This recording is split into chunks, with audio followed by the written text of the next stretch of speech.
Thank you, Sid. Thank you. Maraming salamat. Hindi naman ako panelist eh. I just came to listen to our panelists as a member of the Council of Elders. Pero nung pinag-uusapan nila about the capacity of the President, pag-uusapan nila yung revelation ni Senator Amy Marcos, I recalled, ewan ko kung nasabihan kayo ni Yusek Amy Neri, because she's suggesting that PDP Laban should urge Senator Amy Marcos to file a petition before the Supreme Court to declare BBM as incapacitated because of his drug addiction. Yun ang ano. And I told her to prepare the petition and then we will ask the senator to file the petition upon the support of PDP Laban. Talagang that's the best way, the easiest way to declare. Kasi wag na kayong mag-isip, wag na kayong managinip na magde-declare siya ng incapacity niya sa sarili niya. She will never do that. That is why I don't know if some of you, in our text messages, that text messages natin, I jokingly, although baka sakayan, I jokingly said, I will negotiate, I will volunteer to negotiate the free conduct pass of BBM. Baka mababasa niya. Because sabi niya, sige nga, i-negotiate mo para makalis na kami. Of course, that is far-fetched. That is why the best move is for Senator Amy Marcos to file that petition to declare the President incapacitated. Based on her allegation, I suppose it is supported by evidence that the President is a drug addict. Eh, pagka-drug addict ka, wala na. I know a lot of people na naging addict, and when you are an addict, wala ka ng capacity to lead. Even to live a normal life, mahirap na yan. Much more kung maging leader ka ng isang bansa na naghihirap na dahil sa another issue of corruption. Anak ng pating. It is beyond my imagination itong nakawan na ito. I was also in Congress. I was in Congress and I recall every semester we are given an allocation of 70 million. And at that time, that is from 2013 to 2016, ang laki na sa akin yun. Ang dami ko nang nagagawang project sa aking distrito, sa aking mga constituency, like farm to market road, health preservation, 70 million. Ang laki na noon. Eh ngayon, anak na pati billion naman. Kita ko yung maleta, di mo pa. Di mo pa. I imagine that. Paano na consistent ng mga tao ito? Kaya humahanga ako dito kay Zaldi, Congressman Zaldi po. Putting his life in danger, in Joe Party, nireveal na ng katotohanan. Eh, hindi naman gagawa ng istorya ng isang congressman kung walang katotohanan yan. Chairman pa ng APRO. Oo, APRO pa yan. Saka, ito si BBM, minumura na siya, bakit hindi siya nagre-react? Narinig nyo si Congressman Kiko Barsaga? Grabe kumurahin niya si BBM. Walang reaksyon ang BBM. Kung ako presidente, kaganoon ng congressman. The next thing I do, I will cite here for sedition para ma-arresto agad. Yung narinig nyo si yung Vice Mayor namin sa Isabela, si Respicio. Grabe kung bumanat. Ukinam, sabi niya sa Ilocano eh. Ilocano ka pa naman, nakakaya sa lahi natin. Sabi gano'n. Sasabihan ka ng Vice Mayor ng gano'n, presidente ka ng Republika. Wala kang ginagawa, wala kang comment. It is only indication of guilt na wala na siyang dahilan mag-react dahil alam na tama, totoo yung sinasabi nila. Yun lamang po. That is why I asked PDP to start supporting Amy to file that petition. That is the best way. Ayan. So, merong action, recommendation Ang PDP para kay Senator Amy Marcos. Next question, please. Magandang umaga po sa ating mga panelists. Pakilala muna. My name is Sarah from SMNI po. My question is for Professor Malutiquia. Prof, matapos po ang mainit na palitan ninyo ni Yusek Claire Castro ng PCO nitong mga nakaraang araw, sa isang panayam tinawag niya po kayong isang propagandista at kinuwestiyon din niya ang inyong kredibilidad. Ano po ang inyong masasabi sa ugali o paraan ng kanyang pagsagot bilang isang palace press officer sa mga sensitibong isyong may kinalaman sa Pangulo at sa kasalukuyang administrasyon? At sa tingin niyo po ba, may standard ba na dapat sundin ang mga government spokesperson pagdating sa pakikipag-engage sa kritiko o analyst? Ano ba yan? Makomenta naman ako kay BFF, no? Sinabi ko sa kanya, kumuha ka ng Comms 101, sender, noise, receiver. Siya ang sender, siya rin ang noise. Kaya yung receiver, hindi maintindihan yung sinasabi niya. But levity aside, nagtrabaho ako nung panahon ni Presidente Cory, Presidente Ramos, sa OP. At doon ang mga panahon na katangi-tangi ang uri ng pagiging spokesman. Marunong humarap sa tao, malumanay, hindi siya ang storya, ang pananalita ay tama, ang tonality ay tama, hindi pampalengke. Pasensya ka na BFF kasi hindi ako ang propagandist. Ano ba ang propagandista? Ang propagandista, meron kang sinasabi in defense of someone. Ay, sino ang prinotektahan ko? Sinasabi niya, maka-Duterte ako.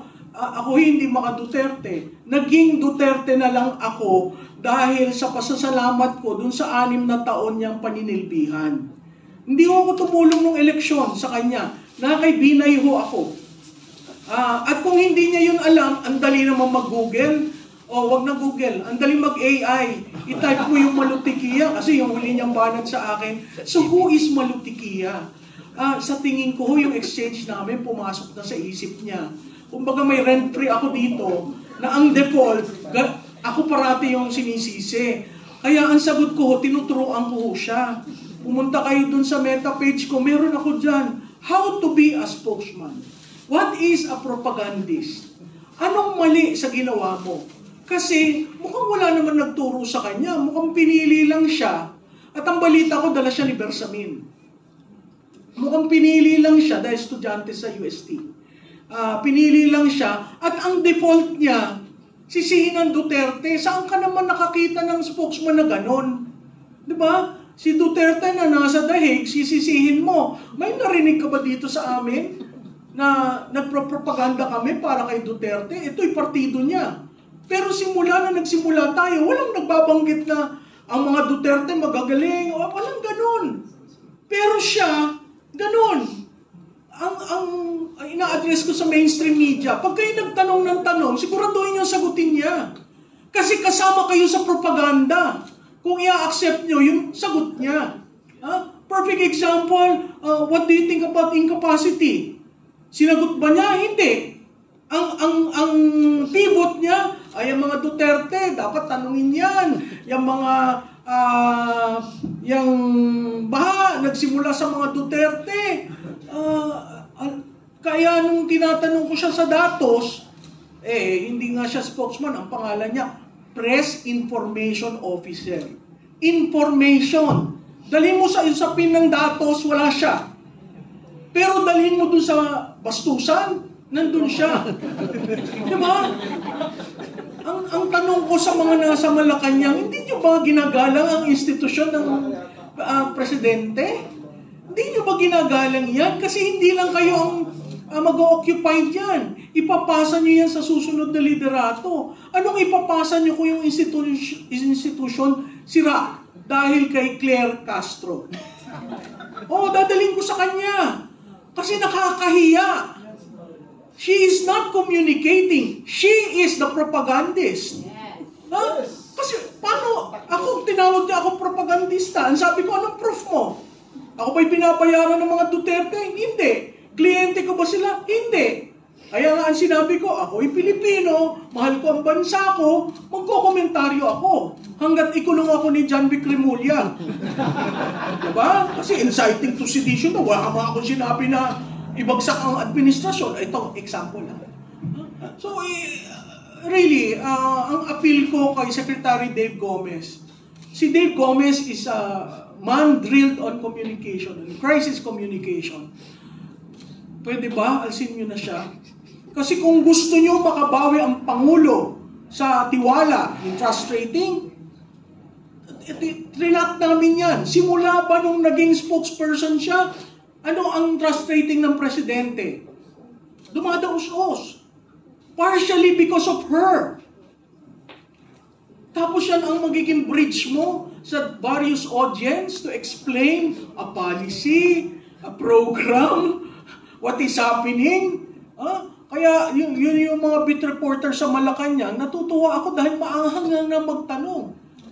Ito bang approach mo? Alam ni Presidente, kay Ivan Mayrina ng GMA7, saludo ako sa iyo, tinanong mo. Anong sinagot? At a-accept niyo yun as gospel truth? Nakakahiya naman po dahil ang institusyon ng Presidente, hindi lamang kayo ang mag-o-occupy niyan. Sum total ng lahat ng naging Presidente. At kung titingnan niyo yung mga spokesperson ng previous President, napakagagaling, malumanay, hindi sila ang unang mapikon. O dun sa exchange namin, sabi ko nga, mahina ito eh. Maglagay ka ng trap, kinakagat. Diba? Ilang beses ako nag-trap. Kaya alam kong hindi marunong sa messaging, hindi marunong sa comms, kasi kagat siya ng kagat. Tapos ang depensa niya, sarili na niya. Diba? Bakit sarili mo? Hindi ba yung principal mo dapat ang dinidepensahan mo? Kaya nagiging pikon, nagiging namumula, humahaba yung liig. Diba? Kaya nga ang sabi, the number one cardinal rule of a spokes, never be the center of the discussion at wag mapikon. Kasi you represent the institution. Ngayon, talagang palengkera ka, at yun ang gusto nila, palengkera, kawawa naman ang Malacanang. Ma'am, follow up. At saka, insulto yan sa mga market vendors.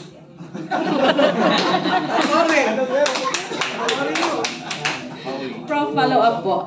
Kung ang tulad po ninyo ay kine-question po yung credibilidad, paano na lang po ang ordinaryong mamamayang Pilipino when asking questions or raising issues and concerns? What kind of message is this sending to the public? The way siya mag-respond? Sa tingin ko, pumasok na yung kapangyarihan sa utak niya. Kasi, alam mo, ang unang nag-congratulate sa akin ay isang waiter ng isang restaurant ang pinuntahan ko the following day. Ang sabi lang sa akin, "Ma'am, congrats ha." Sabi ko, "Saan?" "Kasi ginanti mo kami." So, yung ganon, it dawned upon me, marami palang galit sa kanya. Akala ko naiintindihan kasi, di ba, yung street, hindi nga street eh, sabi ko gutter eh. Pero natuwa ako dun sa waiter na yun, kinamayan ko siya, kasi sabi ko, hindi ko alam na gano'n ang reaksyon ng taong bayan sa kanya. So, alam niyo, temporary lang yung pag-upo sa kapangyarihan, at babalik ako at babalik. Public office is a public trust.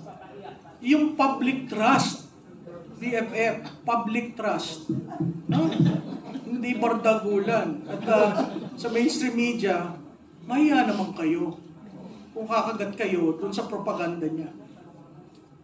Maraming salamat po.